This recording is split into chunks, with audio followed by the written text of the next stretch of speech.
You gotta do a video of it cranking and be like, oh no, oh no. Race car problems, right?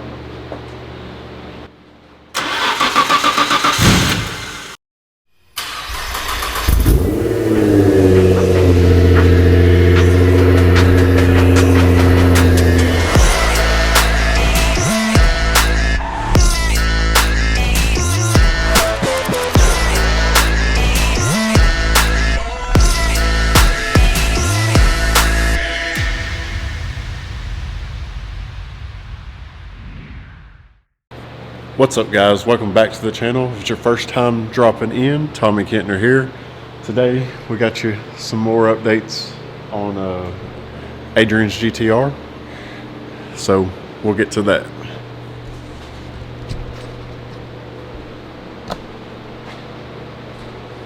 Doing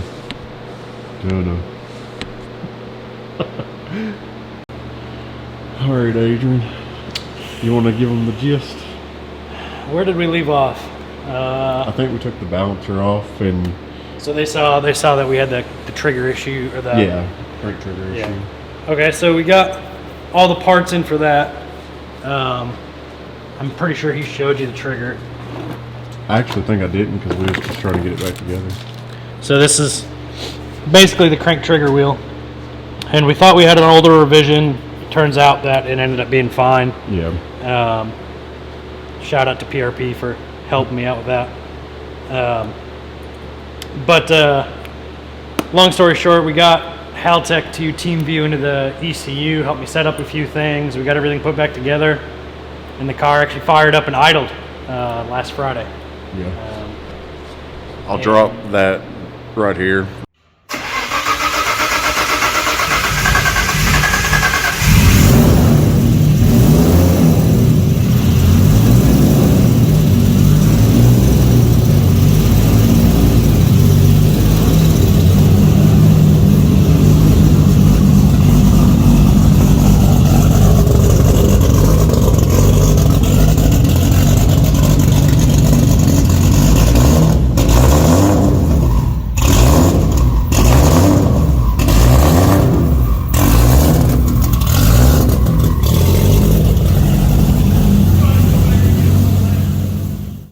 Because we got it on our phones.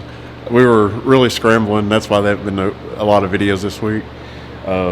We kind of got to a breaking point before we have to go to GTR World Cup. Yeah. So yeah, GTR World Cup this weekend. Yeah. And then we got about 3 working days, and then this has to be on the dyno. They're flying the tuner in and stuff, so trying to do everything we can to get everything right. Had to order fuel because it's off season, and getting fuel in the barrel is kind of hard right now, and getting parts on time, and last minute needing to buy input-output expanders because we don't have enough inputs and outputs, and getting all the wiring ran for everything, fixing coolant leaks. But we got the cooling system in. We just got to wire up some fans, and then but the big thing was earlier this week we went to fire it up to verify a couple more things in the ECU, and we lost crank signal again. Please, no! No! No! No! After it running just fine and having no issues at all. Yeah.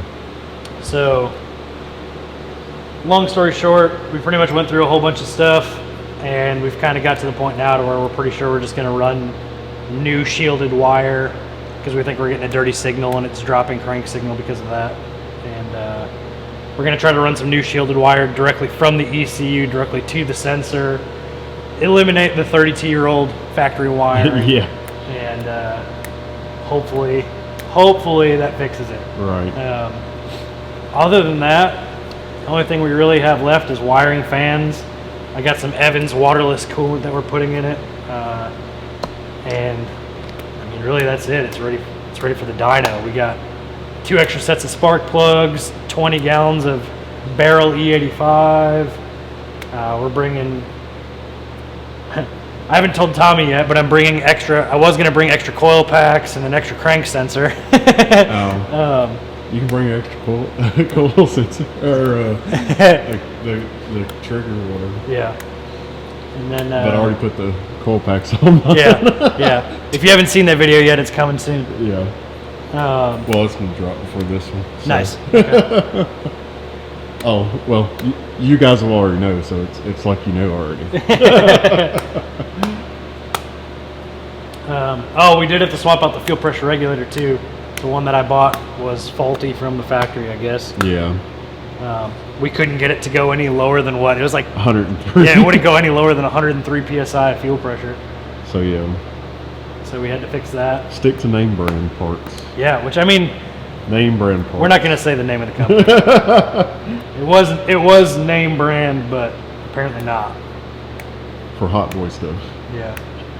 Something. I don't know. We got the all-wheel drive fuse pulled, which in the R32 GTRs makes it so that it's only in rear-wheel drive because we're going to dyno the car in rear-wheel drive. Right. Yeah, really that's about it. Put the bumper on, wire up some fans, and terminate a couple wires, and I mean we should be ready to go. We got the EGTs all working, everything's where it's supposed to be. And then I think, have they seen like all this done? Yeah, I think the last video we showed them. So we got all the pumps wired up. Yeah, all the pumps wired up. We actually had They don't know that. So this MSD relay panel that we put in was it's all solid state relays, and the signal that they were getting, it's too sensitive. It was the MSD box was too sensitive, and it was kicking the pumps on when there wasn't enough voltage. So we actually had to do some trickery with some standard relays and stuff like that. But that's all fixed now. Right. So yeah, just about there. Yeah. One step forward, two steps back. Right. Seems to be the theme. With, we just running out of time, so we need to get the crank stuff, trigger stuff figured out, and then we're golden. And the rest of it will fall into place. Right.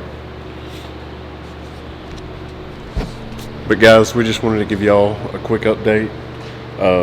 This is where we're at, and then, like I said, we just ain't got to. This is where we have been. Yeah. It's been like an ongoing battle. Yeah. So if any of y'all done the 36 tooth PRP and had maybe the same issue, drop a comment below. Let us know what y'all did to sort it. But I think what we're going to do. Or in the future, if you're watching this video in the future and you have a problem, hit us up. I'm sure we figured it out by then. Yeah.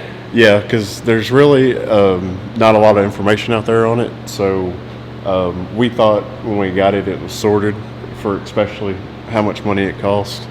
But like I said, it could be the car wire and harness. So we're just going to bypass that. And then that might be what we do for mine too, once we get the built motor in my Midnight Purple R33.